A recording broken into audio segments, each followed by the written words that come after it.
Durham region. This program is brought to you by Ignite TV. Now you're in command. Visit Rogers.com for more details.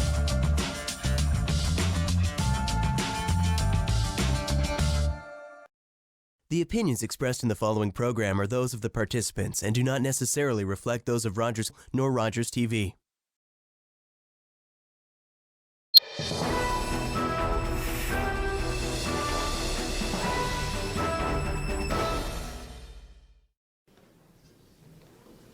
Good evening, everyone. I'm Wendy Giroux, the CEO of the Durham Region Association of Realtors, and I'd like to thank our partners, the Scugog Chamber of Commerce and the Durham Region Home Builders Association, for partnering with us to host the Durham Region Federal All Candidates Forum.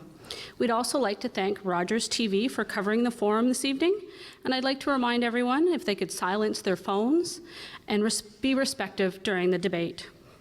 Thank you for all the candidates for joining us this evening, and our moderator this evening is Roger Bauma. Roger is a past president of the Durham Region Association of Realtors and currently the chair of government relations for Durham. He also sits on the Ontario Real Estate Political Action Committee, and he will read you the rules and review the event shortly. There is coffee and water to the left. Help yourself, and I'd like to thank you again, and I look forward to hearing from our Durham candidates tonight.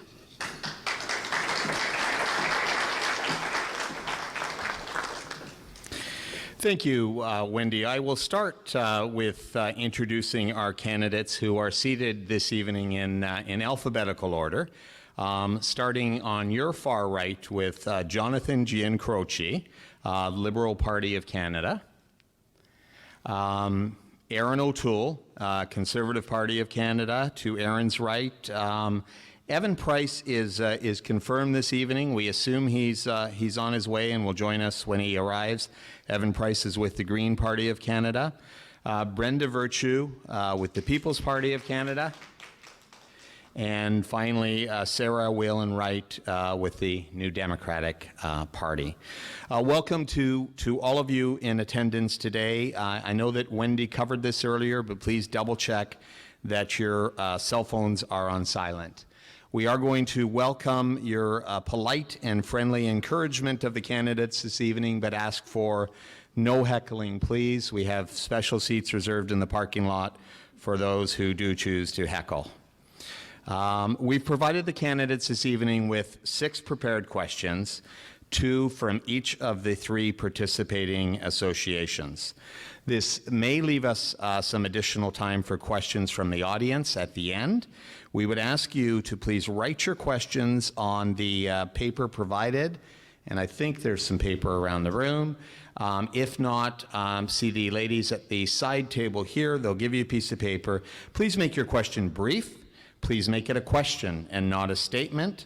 A preference will be given to questions of an economic or business nature consistent with the nature of this forum.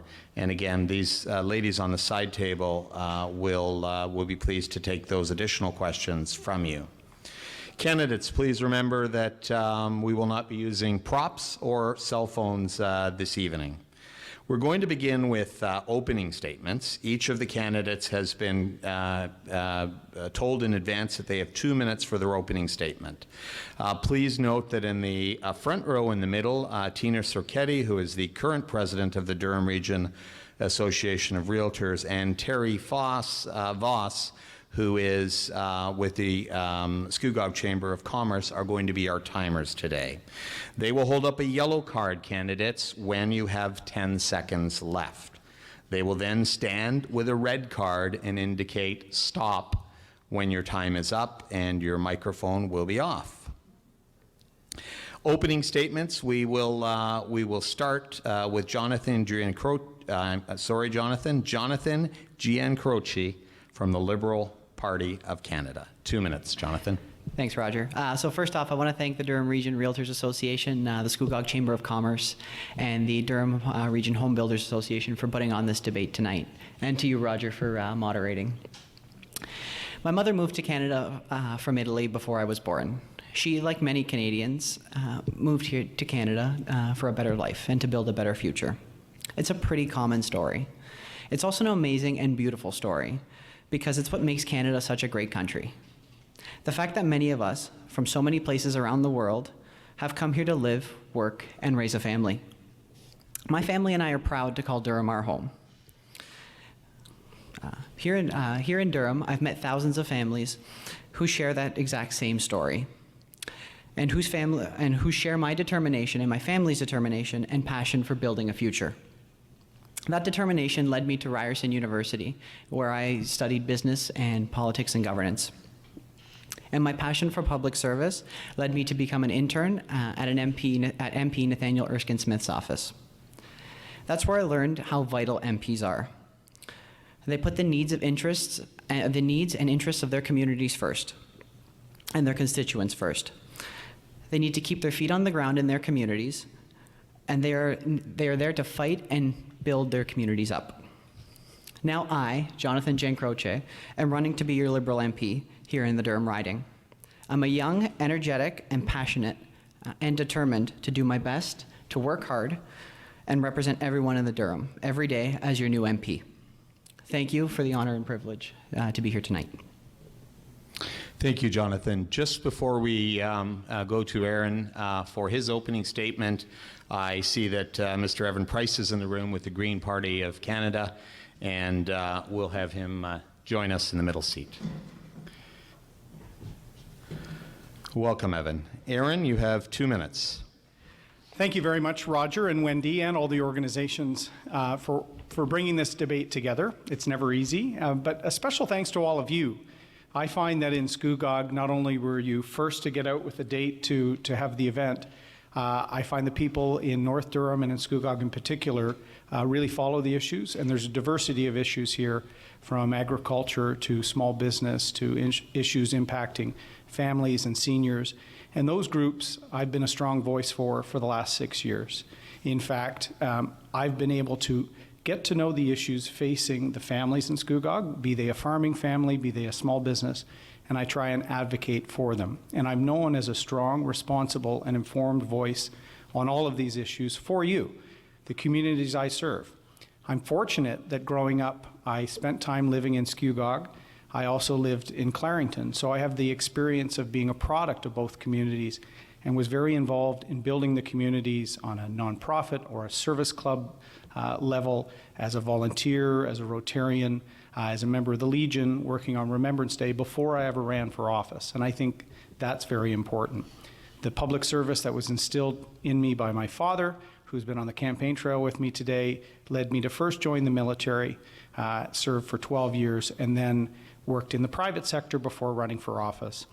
I also believe I'm a strong national voice on these issues for agriculture and other issues outside of Durham as well, for our first responders, our veterans, and our military. Having worn a uniform, I try and be a voice for them. In recent years, I've also done a lot of work on mental health throughout Durham and throughout Canada, starting with my experience with PTSD and operational stress with veterans. But I was very proud when our team launched the Durham Wellness Hub, working with organizations from youth through to community living and a number of organizations tackling that important problem. I'm asking you for your support to continue that work. Thank you. Evan Price, Green Party of Canada, you have 2 minutes. You'll see the timekeepers in the middle. Thank you so much. Friends, family, neighbors, I am Evan Price, your 2019 Green Party candidate for Member of Parliament. Thank you to the Scugog Chamber of Commerce, the Durham Region Association of Realtors, and the Durham Region Home Builders Association for hosting this debate, and to everyone for considering me as your next elected representative in this election. Over the next couple of hours, I will answer as many of your questions as we can, but it doesn't stop there. I invite everyone to continue the conversation with me and my team. I am here today to prove that I am the best candidate to take over as your representative in the House of Commons. As a lifelong resident of Durham Region, I've spent my entire life learning about our community, which has prepared me to understand those unique challenges that we face together here at home. Tonight, I urge each and every one of you, remove the parties from this debate. Focus on the individual candidates ourselves to hold each one of us directly accountable when you ask us your questions. Tonight, the platform that I share with you and the promises that I make to you, I am personally responsible for carrying those out. And I take a lot of pride in that. Many people focus on the party leaders and align their votes with who they want as prime minister because that's all they see on the news. But what you're really voting for is a local representative to be your voice in our federal government. Regardless of which party wins the most seats in this election, your next federal government is going to be made up of 338 unique, distinct, and independent local representatives across several parties. Now I ask all of you, who do you want to be your elected representative? The candidate with the biggest advertising budget or the candidate with a firm understanding of the issues and is best prepared to do the job? Let's make history in Durham together. Thank you, Evan. Brenda Virtue, People's Party of Canada, you have 2 minutes. Thank you. I want to thank you to the Triple Crown of the realtors, the builders, and the Chamber of Commerce for entertaining us all tonight with this wonderful time to be together and have a chance to speak, and also for Rogers Cable TV for televising. So I'm Brenda Virtue, and I'm your People's Party candidate for Durham riding in the federal election. Born in Bowmanville, I started my nursing career at Whitby Psychiatric Hospital, and I graduated from Kingston Psychiatric Hospital as an RN. I served our community at Lakeridge Health Hospitals in Bowmanville Intensive Care, as well as emergency rooms in Oshawa and Bowmanville. As a nurse, my compassion and faith caused me to value life from conception to death. And as I care for my patients, I assess their needs, I listen to their problems, and I help them find solutions. So nursing has prepared me perfectly for politics. Politically, I have helped others in their campaigns at all levels of government, including Erin O'Toole. And I also served as a Durham riding board member for the Ontario Progressive Conservatives. However, because I am so disappointed in the Conservative Party of Canada, who are more like Liberal light these days, I heartily support Maxime Bernier's vision for less government, lower taxes, ending corporate handouts, and protecting our borders. This will provide much-needed resources to benefit veterans, First Nations, and Canadians first, including home buyers. After reading our platform, people tell me that this is the first time they have ever been excited about politics. Our platform on lower, flat taxes alone has many people excited. Thank you again for the opportunity to tell you what the PPC party stands for. We stand for the people of Canada, and that's why we are the People's Party. Thank you. Thank you, Brenda. Sarah Whalen Wright, New Democratic Party. Hello, bonjour, Annie bonjour. My name is Sarah Whalen Wright, and I'm the federal NDP candidate for Durham. I would like to acknowledge the traditional territory upon which we are gathered today. And to begin, I would like to thank the organizers of the debate for their hard work and those in attendance for taking the time to be here with us tonight. As a lifelong resident of the riding, I have a good sense of what Durham needs from their next member of parliament. I've chosen to continue to make the Durham riding, and Bowmanville more specifically, my home for many years. I teach at a public elementary school, a French immersion school in town, and I will send my children there in the future. As a soon-to-be mother, the importance of public services, such as education, childcare, and pharmacare, are top of mind for me and for my family. This is why I'm proud to stand with the NDP as a candidate. We're the only party with a clear plan to address all of these issues beginning right away in the year 2020. Canadians should not have to worry about being able to afford childcare. No one should ever have to choose between paying for groceries or medical costs. The NDP plan would cover health care from head to toe, including mental health services and dental coverage. In the Durham riding, job stability is at the forefront of our local issues. Durham needs stable job opportunities with a focus on sustainability and green technologies. Globally, the world needs a solid climate plan. The NDP has a plan to promote a New Deal for people, along with supporting companies who invest in Canada and Canadian workers. There's also the issue of affordability when it comes to housing and services that everyday constituents need. Our plan is to partner with developers and not-for-profit organizations to build affordable housing to rent and buy throughout Canada. By having the richest Canadians pay their fair share of taxes, the whole country will win. Thank you, Sarah. We now move on to the prepared questions. Candidates will each have 1 minute to answer each question. Again, please pay attention to the timekeeper. We will allow 30-second rebuttals and responses as time permits. We do want to get through at least the 6 prepared questions. For your rebuttal, the timekeeper will simply stand at the 30-second mark with her red card, and your mic will be turned off. First question, the first 2 questions actually come from the Durham Region Association of Realtors. For the first question, we will start with Aaron. Aaron, first-time home buyers tax credit is a non-refundable tax credit available to Canadians purchasing their first home. If elected, would you support the Canadian Real Estate Association's recommendations to increase the current $750 non-refundable tax credit to a $2,500 non-refundable tax credit per qualifying home for first-time buyers? Aaron, you have 1 minute. Thank you, Roger. I've been fortunate to meet with your organization each year and work on issues related to affordability and mortgage stress test and certain restrictions on the ability for first-time home buyers has been part of the problem. So I commit to seeing an increase to the first-time home buyer program. And I think I've also been advocating for the potential for first-time buyers to also potentially access RSP room in their parents' possession. That's something that would actually help a whole new range of people in the GTA. And a lot of people of that generation have large RSP holdings.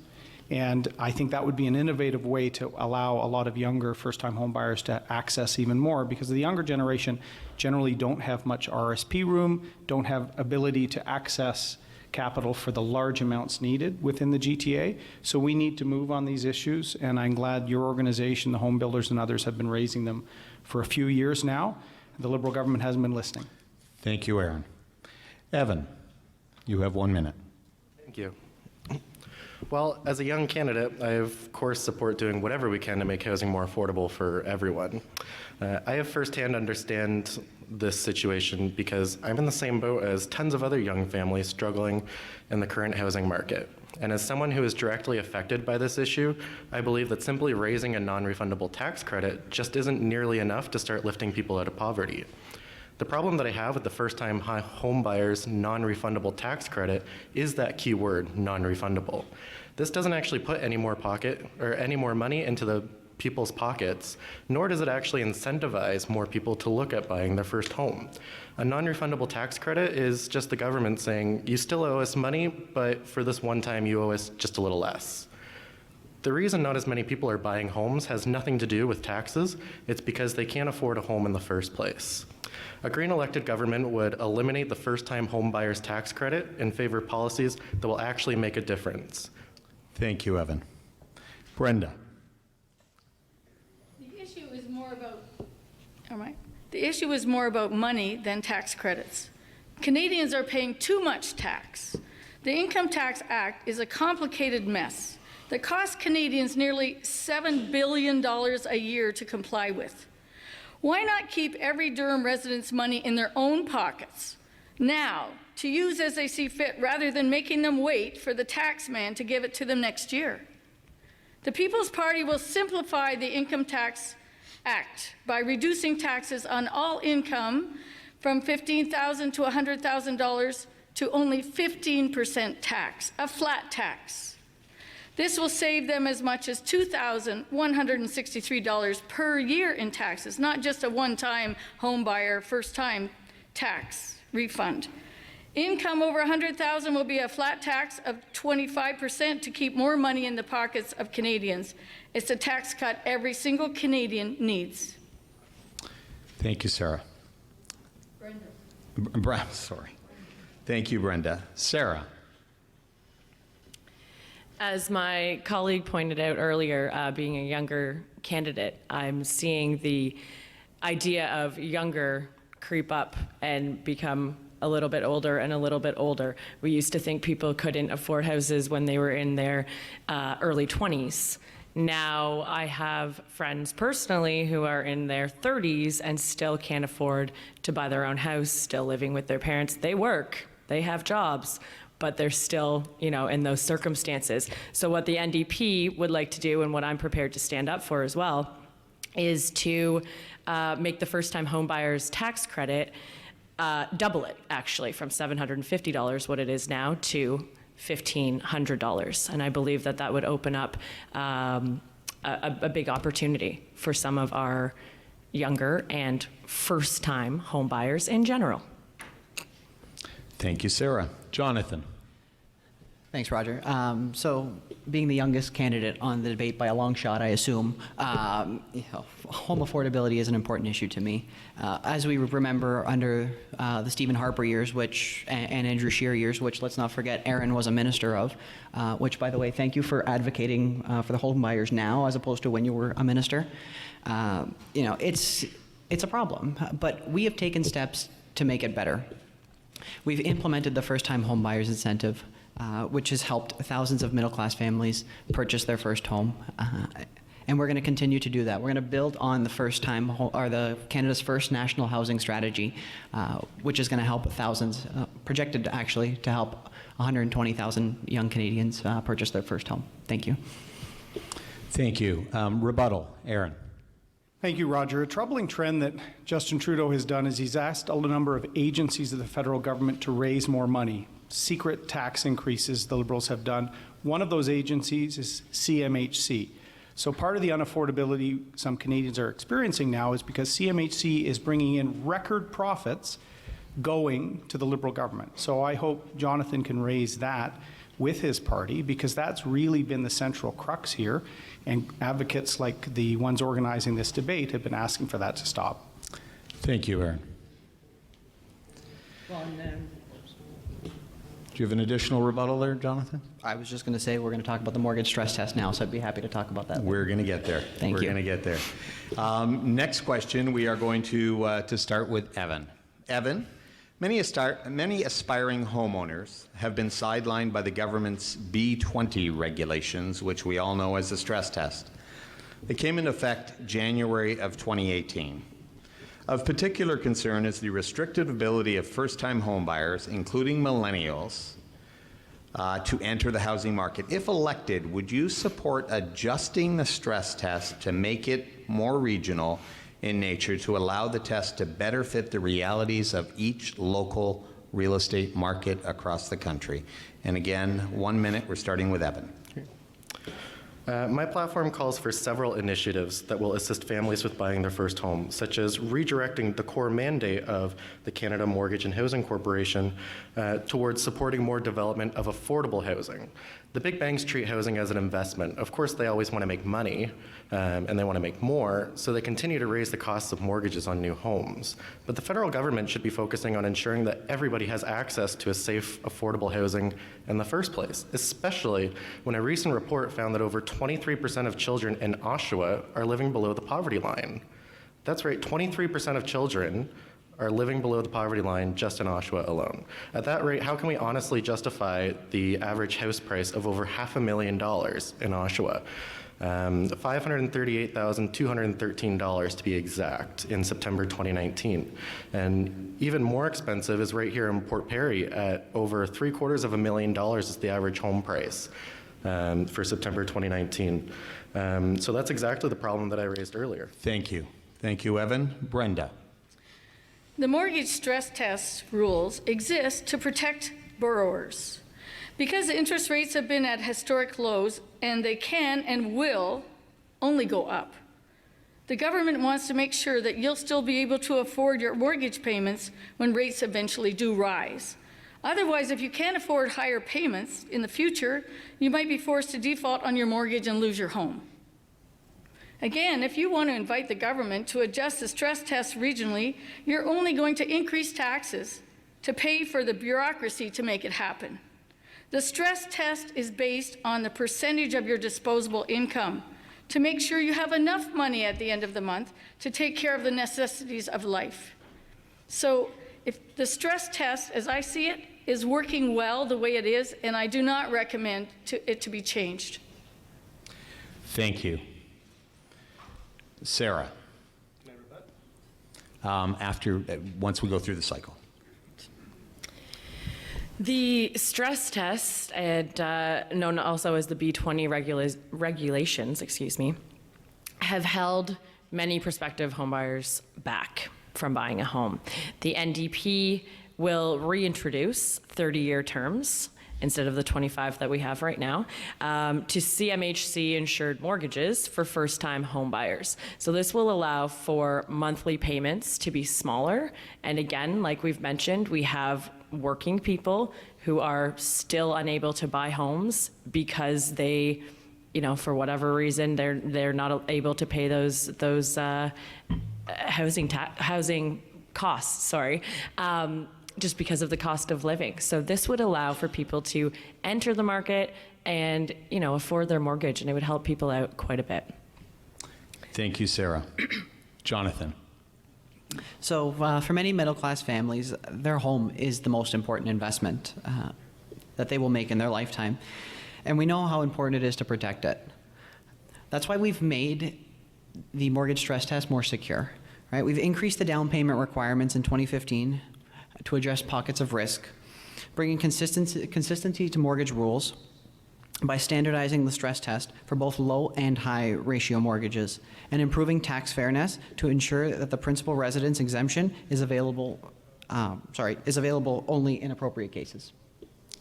Thank you. Aaron. Thank you, Roger. The problem with what the Liberals did a few years ago is they moved faster than the provinces who were trying to address the local problems, mainly in Vancouver, but also in the GTA, by foreign buying of real estate, particularly in Vancouver. The provinces introduced limitations and higher taxes to curb that, and if you see, Vancouver has come down. These are regional issues that the provinces were looking at changing, but Justin Trudeau, before even waiting to see the impact of the provincial moves, changed the rules for the whole country. My cousin, who was looking to buy a home in Clarington, now lives in Nova Scotia. Despite the fact she had good employment, the cost of the homes in the GTA changed because of the stress test, because Justin Trudeau did not listen to both the premiers and the industry. We have to remember, home building and construction is the largest industry also in the country. So the move was too broad. We will look to adjust it to address some of the regional differences. Thank you, Aaron. Rebuttals. Evan. Thank you. So hearing these suggestions of, increasing the minimum down payment, bringing back 30-year mortgage terms, they don't address the underlying causes of the issues, which is that young people can't afford these homes in the first place. Just strengthening or lengthening out the amount of time it takes to pay it back is it's not helping. It's just making the same amount of debt longer, so you're in debt for longer. We need solutions that will provide access to affordable housing.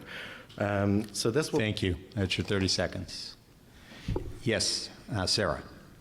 Just in response to that, talking about the affordability of housing and how housing is so expensive right now, and it really is unaffordable.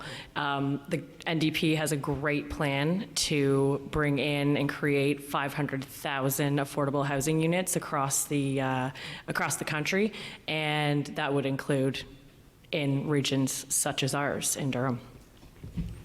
Thank you. Aaron. Thank you, Roger. As I mentioned earlier, when I was in the military, my first home my wife and I bought, I used RSP room as a first-time home buyer to do that. The challenge is the generation coming through now don't have RSPs. They've been squeezed out, sometimes underemployed, sometimes unpaid internships. So we have to realize, where is their RSP room? Their parents in many cases, and we could actually extend the tax deferral. So I've been advocating this program for about a year. I think there's great potential because it addresses the fact that their parents would like to help, and it's not a government program. Thank you, Aaron. The next two questions come from the Scugog Chamber of Commerce, and this first question is going to be addressed to Brenda to start with.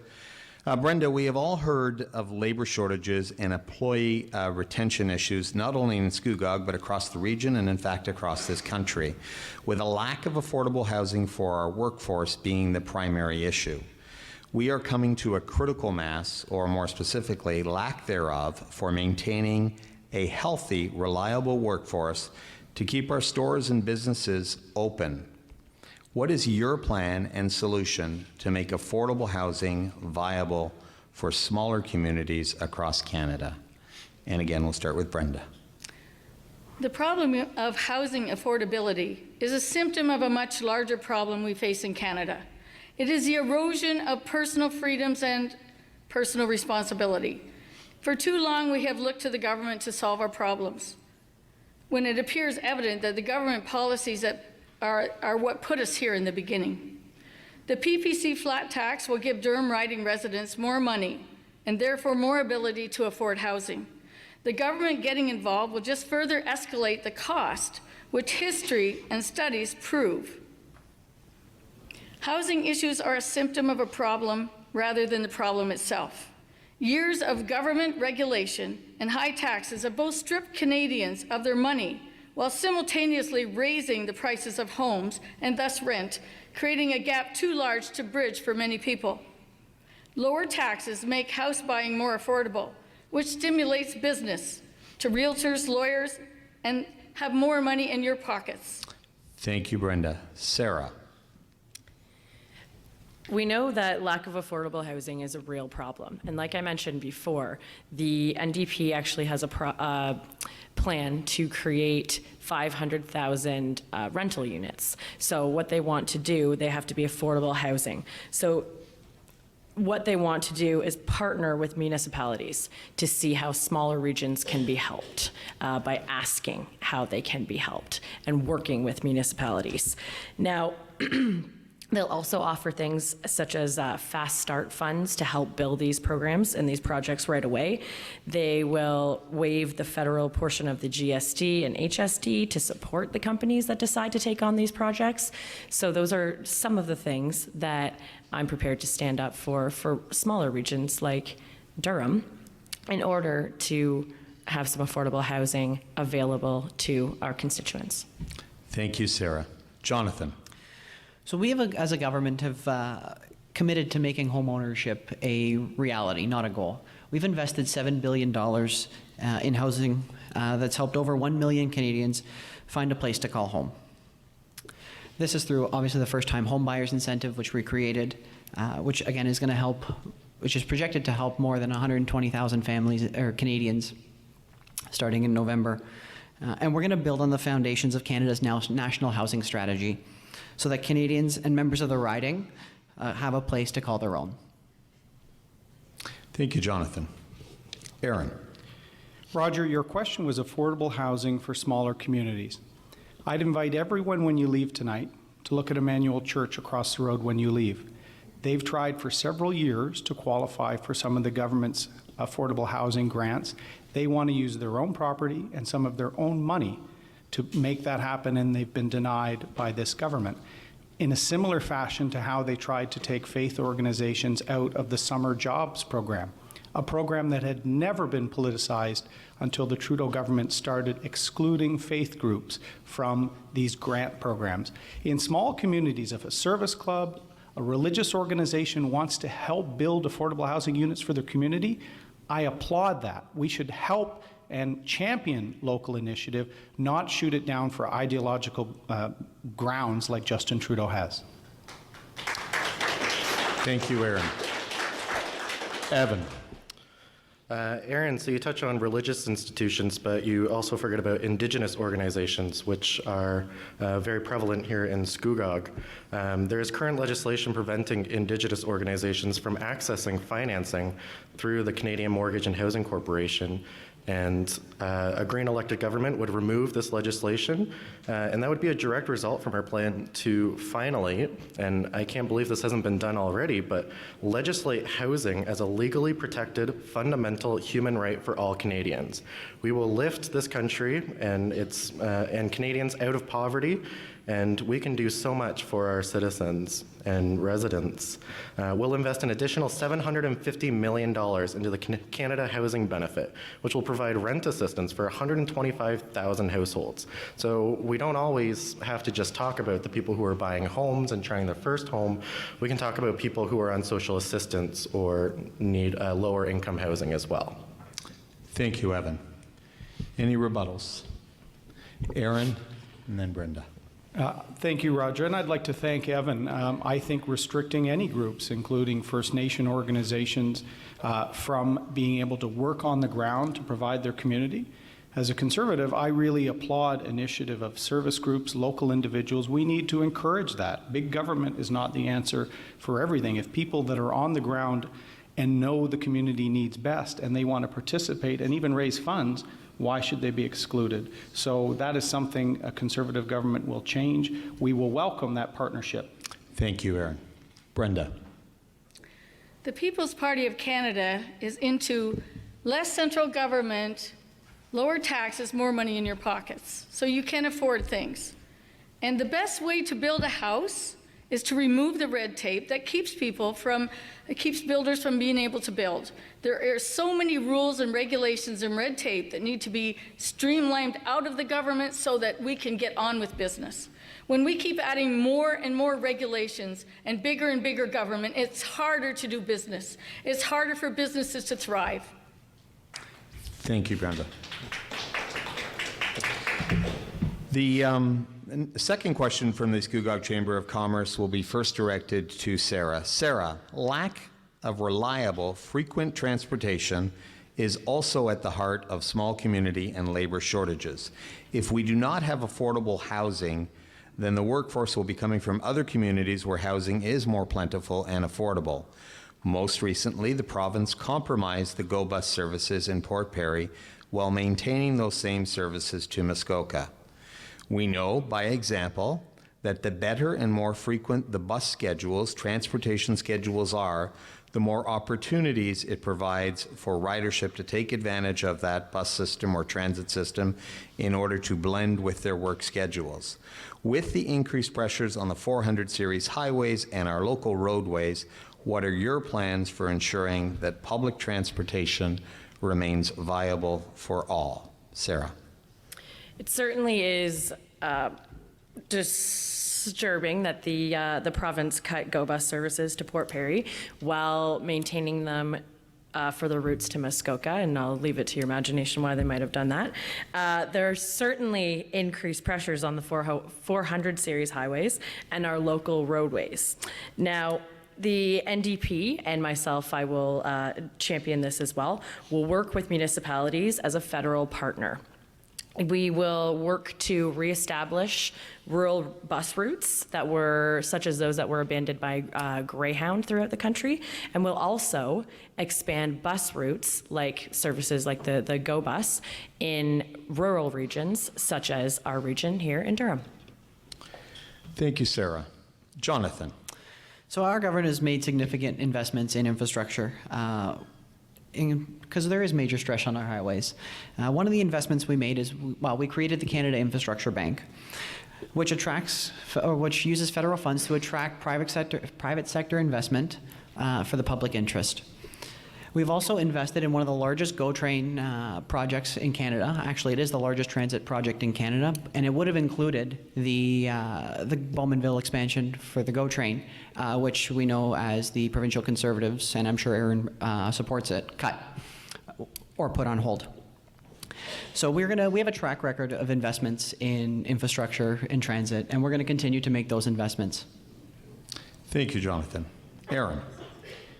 Thank you, Roger. The north-south connection is critical for the lakeshore line or for any. We need more reliable service that allows North Durham to, in many cases, access the supports that are needed in the south. Our mental health initiative across Durham, that came up repeatedly, where all the services were in the south and people, particularly those at the margin in the north, had no transit option. I'm proud that we're also returning the public transit tax credit that allows families that are able to take transit to work to have a 15% tax credit for that. We need to encourage transit, but we can't forget more rural communities. And whether it's municipal, regional, provincial, it's a priority for me, and I will push for it because we put all the services for the people in the south, and the municipalities in the north need an ability for their residents to access that. It needs to be a priority. Thank you, Aaron. Evan. Thank you. As Aaron says, he talks about bringing back that public transit credit for families that are able to take public transit. But that doesn't address the fact that certain families just aren't able to take public transit as it is. Whether it's financial reasons or whether it's logistical reasons. But this is the part where I am so happy to be able to share the Green Party's Via Rail Act, which will implement a passenger rail transportation policy investing $600 million in 2020 and 2021, rising to $720 million by 2023 to develop regional rail networks and strengthen rail connections between regions. This will include building several sections of 10 kilometers of track to avoid bottlenecks, where heavy freight pushes passenger rail to the siding. Yeah, thank you. Thank you, Evan. Brenda. Studies have shown that commuters won't take public transportation unless they can get on and off close to their homes or their destinations. If they have to walk 20 minutes or more at either end of their commute, they say, no way. So public transportation works for a lot of people, but in rural areas it's very difficult, especially if there are only a limited number of people using it.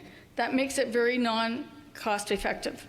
So supplying transportation for people in rural areas is a very difficult situation, I understand.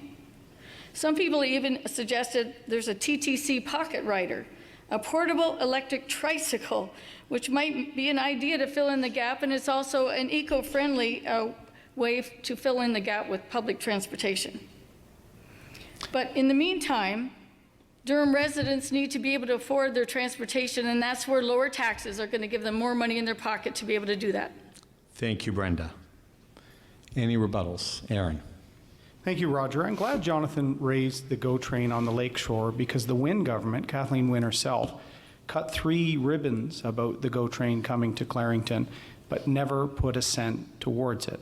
That was deceiving voters. When the route changed to cross the 401, there's a $700 million price tag for the bridge crossing. You can cut as many ribbons as you want or have many photo ops as you want, and Justin Trudeau's very good at photo ops, but if you actually don't deliver what you promise, that's why people get cynical. Thank you, Aaron. Evan, and then Jonathan. Thank you. So the People's Party has proposed that we will have scooters to replace public transit in the rural areas, but also Aaron and Jonathan brought up excuse me, about the GO transit, but that's a provincial issue, and any elected government that's pushing for that is going to reach stone walls with the current Doug Ford provincial government.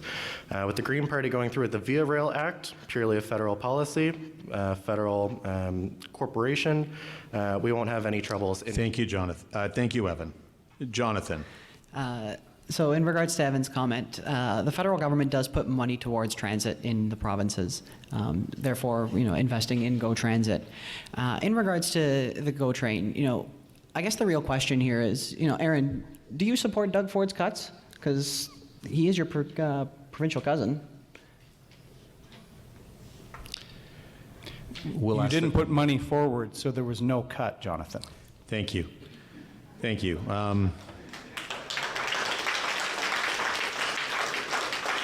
Jonathan is taking over the moderator's role there for a moment. Final 2 prepared questions come to us from the Durham Region Home Builders Association. This next question is a long one, but worth reading, and I'll start with Jonathan on this one. Jonathan, Canadian Home Builders Association has been calling for all federal party candidates to help unlock the door to homeownership to Canadians. Federal mortgage rules have made it much harder for tens of thousands of younger and new Canadians to access market home ownership housing in our region and across Canada. This includes limiting mortgage amortizations to 25 years. Young, first-time buyers are most impacted by changes to mortgage rules, especially those on insured mortgages. At the same time, they happen to be the lowest risk group of buyers. Data provided by Canada Mortgage and Housing Corporation, CMHC, reveals that returning to a 30-year insured mortgage for first-time buyers would only modestly increase prices by 1 to 2.4%, a range that reflects normal appreciation. The Canadian Home Builders Association analysis projects that this would help some 34,000 well-qualified first-time buyers into the market each year. If elected, would your party commit to adopting the Canadian Home Builders Association's recommendation to reintroduce 30-year amortizations for insured mortgages to well-qualified home buyers? And again, we'll start with Jonathan. So our national housing strategy has helped many young Canadians purchase their first home. And yes, the 25-year mortgage amortization is part of that. But it has been proven to work. And how do I know this? Well, I'm 25 years old, and I purchased my first property on a middle-class income, and under the 25-year amortization rules, including the stress test. And that's why I support the national housing strategy, and that's why I am choosing forward. Thank you, Jonathan. Aaron. Thanks, Roger. People may recall Jim Flaherty did extend the amortization period to 30 years, and when the housing markets did get high in a few regional markets, that was one thing that was dialed back. But that was dialed back and no change to the stress test was brought in. That's really where the problem was, and we've talked about how that was a move before the provincial governments addressed the unique challenges in BC and Ontario. I've also said where I think we can find RSP room within the family. I think affordability is a key issue, and right now people are feeling squeezed. Property taxes are going up across Durham, costs, home heating. So Andrew Scheer and the Conservatives, we've actually brought in a couple of distinct measures that when taken in total will actually save families and seniors on fixed income, particularly, hundreds, if not thousands of dollars per year by making sure the federal government does its share to provide some relief. I'm happy to talk to anyone in detail about it, but it's time for people to get a break. Thank you, Aaron. Evan. Thank you. You know, I've noticed that I don't think I've heard a single other candidate refer to this as what it actually is, which is a crisis. This is a housing crisis, and it's devastating to young families, including my own, who don't have the luxury of a financial safety net. You know, Jonathan started off his opening statement by saying he believes he's the youngest candidate here, but actually I'm 24 years old. And I have a family, that's my wife in the back, and I have a 3-year-old daughter at home. But we don't have the luxury of affording our own property yet. We're trying, but I work long hours, I commute all the way out to Oakville, and we try to make the best, but that's one of the reasons why I'm up here, is because I am firsthand affected by what this is, a crisis. And so when you ask, would we consider working with the OSFI? Absolutely. We'll work with anybody that's willing to make housing affordable for more Canadians. Thank you. Brenda. We can talk about a housing crisis, but I can tell you about a bigger crisis. According to data from Statistics Canada, the net Canadian debt as of January 2019 was approximately $755 billion with a B dollars. Trudeau's government spending has increased the risk of recession hitting. Now, if recession hits and you have not had that stress test to make sure you can afford your mortgage, you're going to lose your house. It's very simple, and it's very clear, and it's very dangerous to do away with the stress test. You know, a 30-year mortgage, all that means is you're going to have to pay more money, and it's going to be 5 years longer before you own your house. But if you have lower taxes, like the PPC is saying, a flat tax, 15%, 25%, then you're going to be able to afford that house, and you'll be able to afford to have it sooner. Thank you, Brenda. Sarah. We understand that some of the well-qualified homebuyers, or would-be homebuyers, are being left out because of the 25-year mortgage amortization period. So that's why the NDP would be willing to commit to working with the Office of the Superintendent of Financial Institutions around revising the stress test. The NDP would support adjusting the stress test to a 30-year mortgage amortization period, and that will allow more home buyers to enter the market. In addition to this, something else that the NDP has proposed is co-housing and co-ownership mortgage options. This will allow even more options for affordable housing for some of our younger Canadians and first-time home buying Canadians. Thank you, Sarah. Any rebuttals? None. Next question, the final prepared question for today, also from the Durham Home Builders Association. We will start with Aaron. Aaron, with climate change and energy efficiency at top of mind for many Canadians, builders have been creating homes that can not only withstand the Canadian weather, but are also more energy efficient than ever. Older housing stock needs to catch up in terms of efficiency. Would your government consider including a permanent home renovation tax credit to help support existing homeowners in becoming more energy efficient? Aaron. Thank you, Roger. Andrew Scheer has already announced the Green Home Tax Credit, which was similar to the home renovation tax credit we brought in after the global recession. And that would allow green-specific renovations to a home to increase its efficiency or reduce its footprint, to have a 20% credit towards those expenditures up to a cap. Let me say something about climate change as well.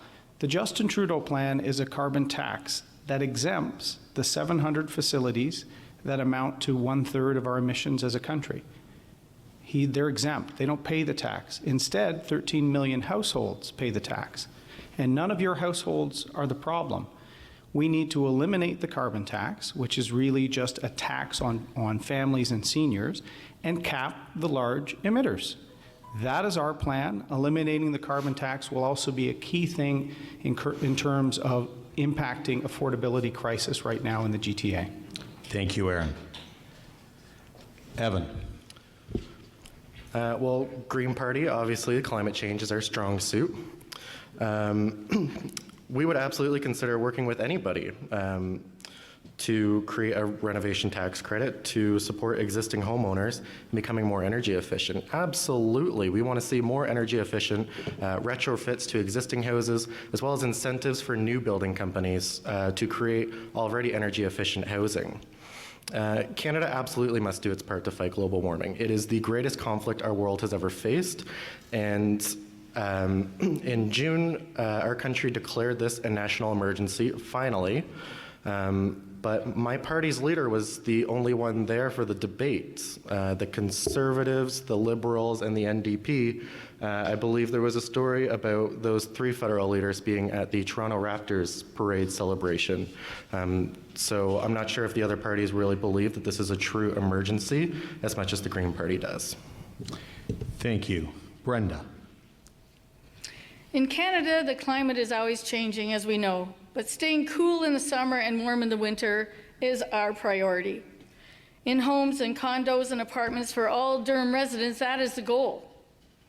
Now, tax credits seem to be a very popular subject tonight. It's like a credit card mindset, however. Spend money now, money you cannot possibly afford, and make up for it later down the road. Actually, not you, but probably your children and your children's children. What I do like and what I support even more is keeping more money in Durham residents' pockets, in their bank accounts, so they can afford and choose for themselves to replace windows, furnaces that are inefficient, or maybe something completely different. You know, Durham residents deserve to have money in their pockets. Thank you, Brenda. Sarah. The NDP is one party that certainly does believe that that climate change is a crisis. And that's why we have a plan to introduce a permanent home renovation tax credit. So this would be looking to make older homes more efficient. There's also a plan to require large-scale building retrofits, in all sectors. Target of retrofitting in all housing stock in Canada, the target for that is to be completed in 2050. The NDP is also looking to provide low-interest loans to pay for upgrades like insulation, windows, heat pumps, and other renewable technologies. Now, this will help to reduce energy demand. It'll create jobs for the people that are completing the work, and it'll also save everyday people money. Thank you. Jonathan. So we've invested $7 billion in housing, in renovation and repairs. We've repaired and renewed over 300,000 housing units. And we were the first to declare climate change a national emergency.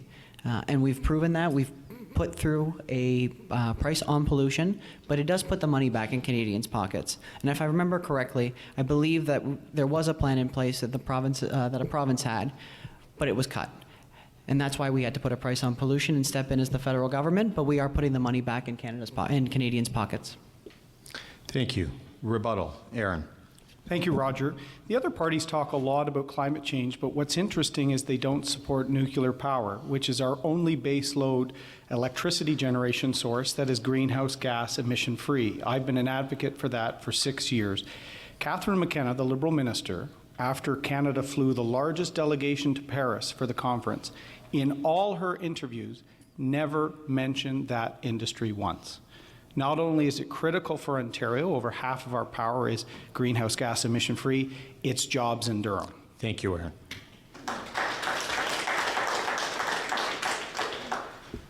Evan. So I'd like to ask why nuclear is that only option that you bring up, Aaron?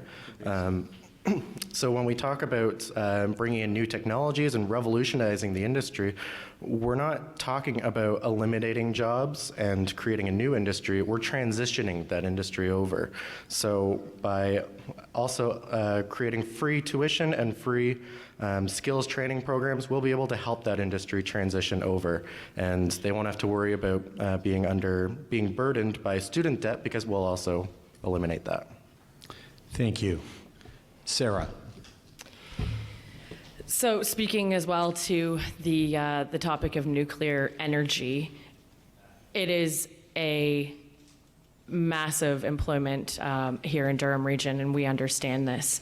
Now, the NDP is not in support of expanding nuclear. However, we also do not believe in shutting down nuclear and losing those jobs. So what we're looking at is looking at new technologies to eventually replace nuclear. Thank you. Our first additional question from the audience will be directed first to Evan, and then we will move down the line. Scugog will soon see the creation of 2 mid-size hotels and a smaller boutique hotel that will help complement our wonderful bed and breakfasts in Port Perry and fill a hole in our accommodation sector that Scugog has experienced over the last decade. With the tourism industry being one of Scugog's largest economic drivers, only second to agriculture, what is your party's position on the tourism industry, and how will you support this very important economic driver? And we will start with Evan. Absolutely. So tourism is, of course, very important. We want more people coming in from around the country and around the world to see Canada's beautiful land. How we can support it? Well, by bringing in via transit and increasing travel to this area, that tourism industry will be able to boom and have more people coming in. I mean, people can't get here if they don't have the transportation to get here. So by our significant investments in public transit, as well as in local businesses and helping the local community have more money in their pockets, we will be able to support this tourism industry directly by just making more resources available, but also by literally bringing people to Scugog by train load. Thank you, Evan. Brenda. We live in the most beautiful, the best country in the world. Canada is the second largest landmass country-wise in the world.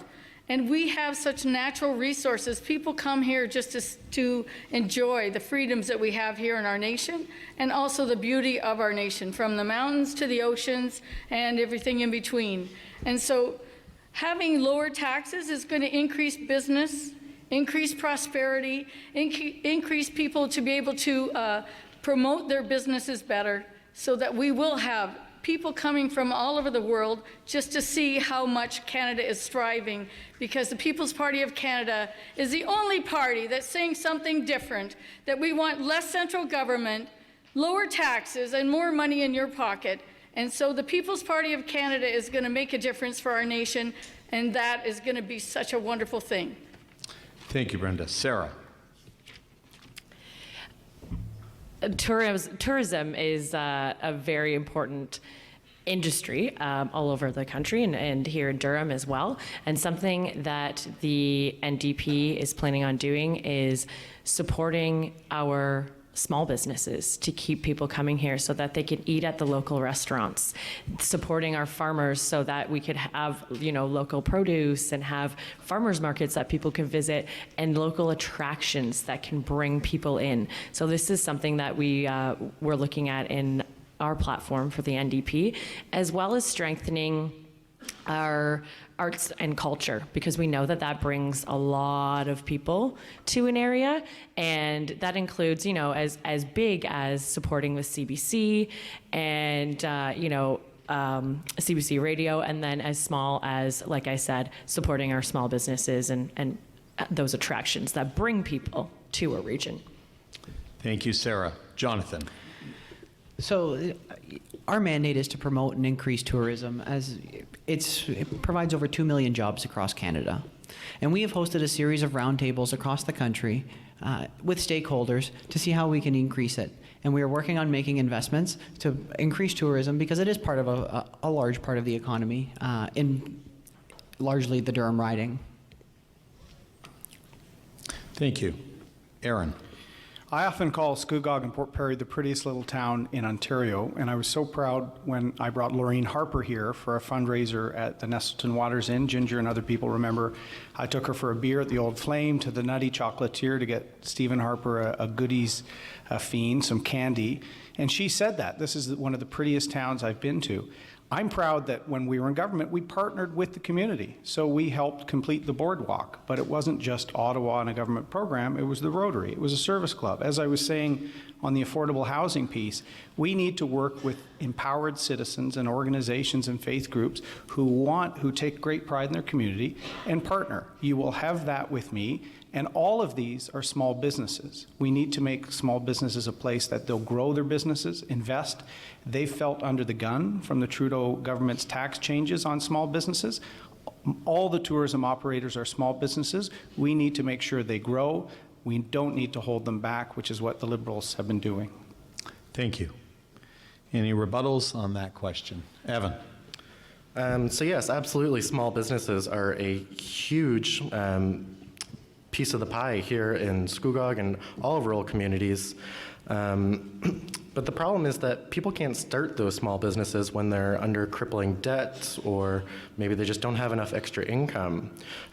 So with the Green Party strategy of having free tuition for post-secondary and skills training programs, people will be coming out of these programs, or more inspired to go to these programs in the first place, to be able to afford. Thank you. Brenda. I make a promise to you to be forthcoming and honest, an obligation that I intend to keep. I'm not interested in political expediency, and I am interested in solving problems, but I am not going to make promises to you that I cannot keep. There's a lot of promises being made by these other parties that I'm sorry, they're not going to be able to keep. I'm not going to make promises like that. So I just urge you to think about what people are talking about to you tonight, the tax refunds and the promises are made. Thank you.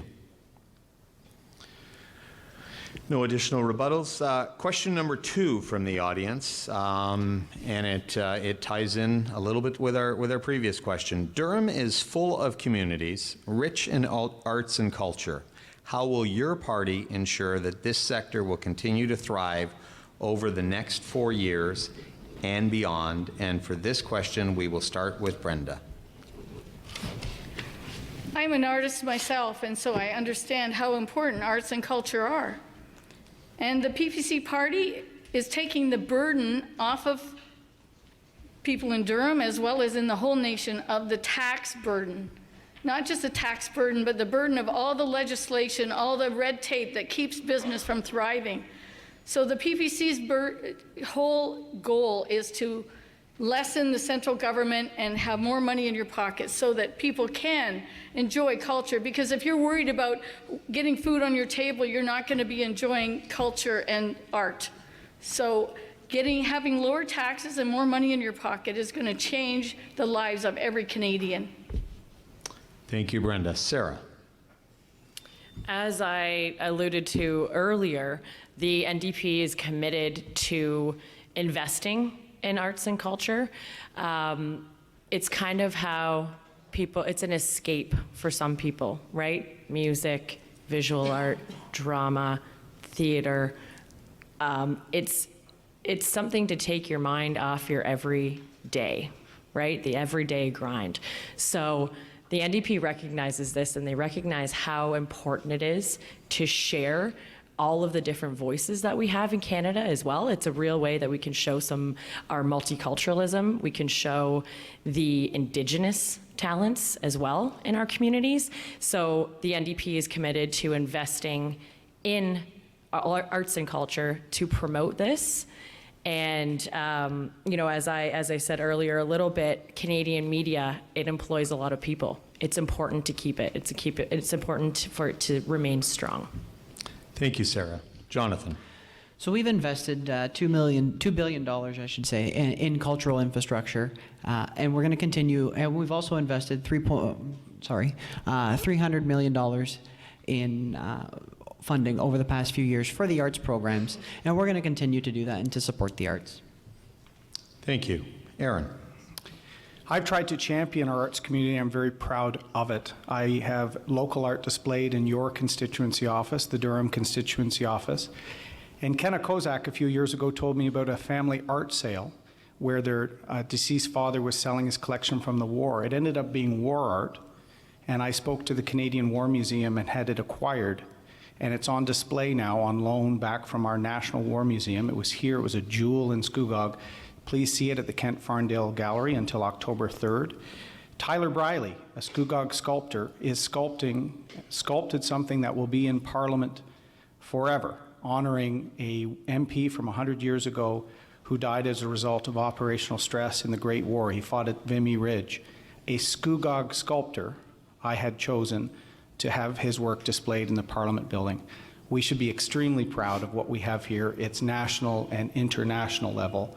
We've also announced that cultivating the next generation, we're going to return to the arts and learning tax credit for children. Thank you, Aaron. Evan. Thank you. So as the other candidates talked about, they talked about the arts side of it, but the question was about arts and culture. And not one person really talked about the culture, which is such a huge issue, especially here in Scugog. So to focus on the First Nations, the Indigenous issues, and culture overall, the Green Party would, in partnership with the Indigenous peoples, would work towards the creation of Indigenous Lands and Treaties Tribunal Act to establish an independent body that will decide on specific claims for them. Immediately implement the lands claims agreements already negotiated and languishing for lack of funding, particularly for the First Nations in the Northern Territories. But we would also implement the United Nations Declaration on the Rights of Indigenous Peoples and reform all judicial, legislative, and executive branches of the federal government. Thank you. Evan. That was Evan. I'll go again. I'm sure you will. Any rebuttals on that last question? Our final question this evening, also from the audience, is this, and we will start with Sarah on this one. Why does the carbon tax have to be applied to gasoline when our public transit is limited and costly for riders? So the association between the carbon tax and what that does to public transit costs. Sarah. So the cost of public transit is brought up in that question. We know that it can be limiting to people because they can't afford to use the public transit. The NDP actually has a plan to make public transit fare free. The carbon tax part of that question, the NDP also feels that the Liberal government has been unfairly excluding the biggest polluters while taxing everyday Canadians. So kind of two parts of that question there. But the NDP would maintain the carbon tax and also remove those exclusions from the biggest polluters because they're not paying their fair share. Thank you, Sarah. Jonathan. So we implemented a price on pollution because we felt that the environment needed to be protected. And we did, right? It was left onto the provinces, and when the provinces didn't fulfill their commitments, the federal government kept the promise of implementing a price on pollution. And we did that. We kept a promise, and we're going to return the money into the pockets of Canadians. Thank you. Aaron. When Justin Trudeau was asked in Vancouver about record high gas prices, his response was that's exactly what he wants. He says he wants Canadians to make better decisions. As you said, Roger, in the question, there's no transit in North Durham. There's no ability in many cases. Commuters in the Durham region just have to suck it up and pay the tax. It's 5 cents approximately now. The Liberals won't confirm, but it will have to be 11 to 20 cents in the future because their own parliamentary budget officer said they need to double or triple the price of their carbon tax to meet their Paris targets. It is a tax policy. It is not a greenhouse gas emission policy because as I said earlier, he exempts all the large emitters.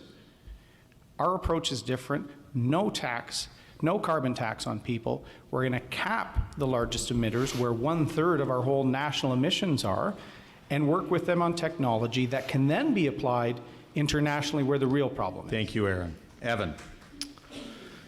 Thank you. Well, I can definitely say for certain that the Green Party will not fight climate change by putting stickers on gas pumps. What we will do is, Aaron brought up a very excellent point that there is a lack of public transit here in northern rural communities, Scugog included. And so one of the ways that the Green Party will fight that by our public transit policy is by huge investments in public transit to not only extend the range of it, but also upgrade to electric buses, electric trains, as well as increasing incentives for people buying electric vehicles, eco-friendly retrofits on their houses, solar panels. These are all things that are actually going to solve the underlying cause of the problem, not just focusing on the money. Thank you, Evan. Brenda. The People's Party of Canada is about less taxes, not more. No carbon tax. Unhooked from the Paris Accord that the UN has suggested. Not only no carbon tax, no capital gains tax. The People's Party of Canada is about more money in your pocket. Less regulations that cause businesses to not thrive. We want Canadians to thrive. We are the party that is for the people. That's why we're called the People's Party. So we are going to make a big difference in our nation by cutting taxes, not increasing them. Not even these, boutique tax refunds. That just increases corporate government to bureaucracy to have to work those out. And that means increased taxes, not less. So we will increase your taxes. And we will not increase your taxes. Oh my goodness, I've been here too long tonight. Not. Thank you, Brenda. Any rebuttals? Evan, and then Aaron. So obviously, people don't want to pay taxes, but I'm curious to know what is the People's Party's plan for climate change, rather than just saying we're not going to raise taxes, we're not going to address it. I'm not sure if people are going to be able to thrive when our planet is on fire and melting. Thank you, Evan. Aaron. I was in Nestleton today meeting with people and knocking on doors. There's going to be no VIA train coming to Nestleton. There's going to be no liberal plan to address those residents. They are going to have to pay higher and higher gas taxes just to commute into Voss to get their groceries, let alone if they work in Mississauga or in Oakville, as Evan does. This is a tax that hurts commuters and rural communities and farming families more than anyone else. It's targeted. Thank you. Thank you. Any additional rebuttals? You've had one rebuttal on this. Go ahead, Evan. Oh, again? Oh, thank you. So yeah, as you say, you said yourself that these residents of places like Nestleton, they're just going to be increasing their gas taxes. Again, the solution is not addressing the underlying cause, is the fact that we have to use gas in the first place. Why not provide opportunities for these families to take advantage of electric public transit systems or eco-friendly vehicles or retrofits on their houses, things that can allow them to afford these things. We don't have to worry about increasing gas taxes. Thank you, Evan. Any additional rebuttals? Sarah. I think the fact of the matter with the carbon tax, with climate change, transit, something has to be done. We can't do nothing. So while, sure, we don't want to pay more taxes, something needs to be done. Climate change is real. It's something that needs to be addressed. And the NDP has a plan, similarly to what Evan said, to make green transit, so green buses, green trains, and that will certainly. Thank you. Thank you. I think we've made our way through that question well. I'm told we have time for one additional question, so notwithstanding what I said previously, the question, we will start with you on this one, Jonathan. Decreasing taxes collected will mean a reduction in service. Are your platforms fully costed, and will you specify what services will be reduced to balance the budget? Jonathan. So we've committed to providing services to Canadians, whether it's social housing, first-time home buyers incentives, and we're going to continue to do that. And we're going to continue to make life better for the average Canadian, and hence support the middle class. Thank you. Aaron. What's astonishing with the Trudeau Liberals is they've had a generally good economy because of U.S. growth, almost full employment. So they've actually collected, with the carbon tax and other things, $60 billion in money they didn't expect to have. And they're still running approximately a $20 billion deficit in a year that Justin Trudeau promised he'd have a balanced budget. He's raised taxes on people, on small businesses. He's brought in a carbon tax. He's making an automatic tax increase for spirits and things like that. He's raised taxes across the board, and he's still running $20 billion deficits. We can get this under control over a timeline that doesn't need any serious cuts at all. Andrew Scheer has said each year there will be a 3% minimum increase in transfer for health and social services to the provinces, more if the economy is better. It's about reining in the spending and making sure you don't tax small businesses and companies like GM right out of Canada. Thank you, Aaron. Evan. Decreasing taxes absolutely does not mean a reduction in services. It's about increasing efficiency in how we operate and we offer those services by, for example, upgrading the public transit system to run on an eco-friendly system with electricity, and by having renewable energy sources. There's virtually no cost to power those then. And those costs, people are not shelling out for the cost of fuel. The taxes are lower, and that allows for lower fees for using the public transit system. We need to look at all services and make them more efficient for how we use them, and look at where money is being wasted. And right now, money is being wasted on natural resources that are one-time use and not renewable. Thank you, Evan. Brenda. Well, the question was about increased taxes. So, however, the PPC is not going to increase taxes. We are going to decrease taxes. And we're going to do that so you can live the lives you really want to live. And how are we going to do that? We're going to cut the corporate handouts. Why are we giving Bombardier billions of dollars when they're a money-making corporation? I don't understand that. That's got to stop. And why are we giving other countries money when we're not taking care of our own people, our own Canadians? That has got to stop. Certainly we will respond to humanitarian crises in other countries, but not to just willy-nilly give money away when we're not even taking care of our own people in Canada. That is so wrong. So we are not only going to decrease taxes, but we are going to start taking care of Canadians first. Thank you, Brenda. Just for clarification, the question was about decreasing taxes. Sarah. Reduction of service. So the NDP is committed to not raising taxes. We have to think as well about spending as investments. We need to think of them as investments. There's no need for a race to the bottom kind of mentality. Efficiencies, when we're looking at efficiencies, we need to make sure that we're spending money in the right places. When some parties say efficiencies, they do mean cuts. We've seen that in our province. I've seen it. I'm an elementary school teacher. I know what that looks like. I don't want that to happen with our country as well. We do want to look after Canadians and Canadian jobs.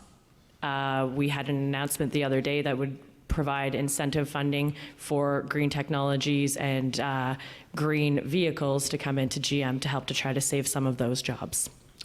Thank you, Sarah. Any rebuttals on that, the true final question? Evan, then Aaron. Speaking about jobs with GM, I believe I just read an article this morning saying that as protests continue, GM has issued layoffs in Oshawa, and I'd like to know what the NDP plans to do to address those. Thank you, Evan. Aaron. Thank you. Brenda mentioned corporate welfare or bailouts and handouts to large corporations. Recently, Andrew Scheer said that a future Conservative government would not engage in that. All parties in the past did. In fact, her leader, Maxime Bernier, when he was a minister, handed out such grants to Bombardier and other companies. And so I think we need to get away from that period, and I've been consistent in that regard. Thank you, Aaron. Additional. Yes, Sarah. The NDP, responding to Evan's question about what the NDP would do to help the layoffs with the strike, the NDP won't step in and legislate back to workers who are on strike. That's not something that we're interested in doing like the Liberal government did with our OPG workers earlier this year. It's not something that we're interested in doing, but we are interested in making investments and ensuring that those jobs aren't lost. Thank you. Any additional rebuttals? No. Seeing none, we do have a pile of additional. I've done a number of debates and asked audience for questions, and you have flooded me with many. Thank you so much for doing that. These may be provided to the candidates in either by email or some online form, so that you can answer the questions that we could not get to this evening. But thank you to the audience for your tremendous participation. We're now at the point of closing statements. Similar to the opening statements, candidates will now have 2 minutes each for their closing statements, and we will go in the reverse order of the opening statements, starting here with Sarah Whalen-Wright, New Democratic Party. 2 minutes, Sarah. As Durham's next MP, my focus would be on building relationships with constituents, much like I do with my students and their families. I'll work hard to earn the trust of community members. As the federal NDP candidate, I'm committed to working to tackle the climate crisis. I'm committed to standing up to sexism, racism, homophobia, transphobia, xenophobia, and any other form of intolerance and hatred. I'm committed to working to help save jobs. I'm committed to making life more affordable for students, seniors, and everyday people. I'm committed to standing up for Durham, as I know that I can be a strong voice for our riding in the House of Commons. As a woman, I understand how important representation is in politics. Women are among various other equity-seeking groups who are underrepresented in government in Canada and abroad. It makes me proud to be running with such a diverse group of Canadians who have chosen to represent the new Democratic Party all over the country. We need more voices in our government that represent the true face of Canada. This means including Indigenous voices, racialized voices, LGBTQ2S+ voices, and women's voices. These are all important in government and anywhere else where big decisions are being made. The fact is that this is part of the reason why I'm running in this election, because I care very deeply about that. I would like to thank the organizers once again for hosting a great event, and I would like to thank all the constituents for spending your evening here with us. This election, you don't have to choose between two parties who have let us down in the past. I'm confident that myself and the entire NDP team will be in it for you throughout the country. Thank you. Merci. Miigwech. Thank you, Sarah. Brenda Virtue, People's Party of Canada. 2 minutes. This has been quite a stimulating forum. Thank you to my fellow candidates for expressing their views, and to Roger Bowman, our moderator, and our faithful timekeepers, as well as all you wonderful people who have come to hear us tonight. Sadly, Prime Minister Trudeau seems more preoccupied with implementing a global vision at the expense of Canadians, as well as putting future generations of Canadians deeper in debt. That has got to stop. The People's Party of Canada is the fastest growing party in Canadian history, with EDAs in all 338 ridings and almost as many candidates in just a year. Current polls show that up to 34% of respondents would consider voting PPC. Since Max has been invited to the federal debates, I expect that number will only grow. I believe Maxime Bernier will become the next Prime Minister of Canada. I agree strongly with Max, who bases our party on principles, not pandering to special interests. The principles of personal responsibility, individual freedom, respect, and fairness. Max also stands against political correctness, saying, instead, let's have a conversation about the things that are important to us. The nation goes to those who show up, so I need you to show up, to help me by volunteering, by giving, by showing up to vote for me to represent you. So when you see virtue on the ballot, say yes. Ottawa needs more virtue, and I'm going to elect Brenda Virtue to represent me as MP in Ottawa. So thank you very much for your time, ladies and gentlemen. Thank you, Brenda. Evan Price, Green Party of Canada. Well, thank you so much to everyone, my fellow candidates, for getting together for this lively debate. I am so happy to be able to debate the issues with my colleagues here. I do want to be able to say no party is more committed to climate change than the Greens. We have been fighting hard and carrying the torch ever since the 80s. We have our second elected MP this year, and we are on track for many more in this election. The Greens are extremely proud to offer many things, including free education tuition for post-secondary programs, as well as skills training programs. We'd like to offer free prescriptions and dental care for low-income youth and families, affordable, accessible childcare. These are all things that we need so much and so badly, especially out here in a smaller community such as Port Perry and Scugog. But we definitely need that attention directed at climate change. All of these things won't make a difference if we're not going to live past 2050. And scientists have already said that we're nearing very close to the final deadline to reverse the action of climate change. Thank you so much for your time and for considering me to be your next Member of Parliament for Durham. Thank you, Evan. Aaron O'Toole, Conservative Party of Canada. Thank you, Roger, Wendy, and all the organizers again for a great debate and for all the participants and questions. It's deeply appreciated. I consider it an honor to serve this community and hope to continue to do that. I served before that in uniform for 12 years. And I will say one thing. When I was serving at CFB Trenton in 1995, Maxime Bernier voted to break up the country. And I think that disqualifies someone from leading it. That's my personal opinion. I would say my focus areas are on families with young children, seniors on fixed income, farming families, and small business. All have felt squeezed by the Trudeau government. We see the affordability crisis across the region. We see trade access because in some cases of tweets by the Trudeau government that is causing prices for farmers to be uncertain and a future of whether they plant an entire crop at question.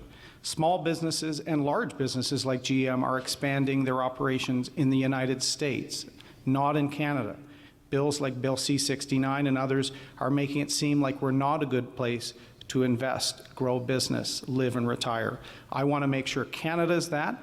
I want to make sure every community in Durham is part of that. That's why this year, instead of a Port Perry campaign office, I have a mobile office, and I'm going to be in every community, meeting, listening, and knocking on doors, in some cases on streets that have probably never seen a politician. I will work relentlessly for this community. I like to think I'm a voice that's fair, knowledgeable, and will be a champion, and I ask for your support on October 21st. Thank you. Thank you, Aaron. Jonathan, Gian, and Jonathan, I thank you for your patience with your surname. Jonathan Gian Croce. Jane Croce, yeah, that's good. Getting close. Liberal Party of Canada. Thanks, Roger. And I want to take a minute just to thank the audience, the townships of Scugog and Port Perry for being here tonight, as well as everybody watching at home. A re-elected Liberal government is determined to help Canadians and members of the Durham riding. We're going to make life more affordable for seniors by strengthening the pension plan and providing a safe, secure retirement for Canadians. We're going to make it easier and more affordable to start and grow a business. We're going to invest more in housing through our first-time home buyers plan, and we're going to make before and after school programs more accessible and more affordable. We're also going to put more money in the pockets of the middle class by lowering taxes. I'm energetic, I'm passionate, and I'm determined to do my best work and work hard and represent everyone here in Durham, every day as your new MP. I believe in building a better future for all Canadians. I believe in choosing forward. I look forward to earning your trust and your support on October 21st. Thank you. Thank you, Jonathan. Thank you to all the candidates for joining us this evening and for your willingness to stand and serve our community. Thank you to all of you who attended and participated, especially with your additional questions. You got to listen to our candidates this evening.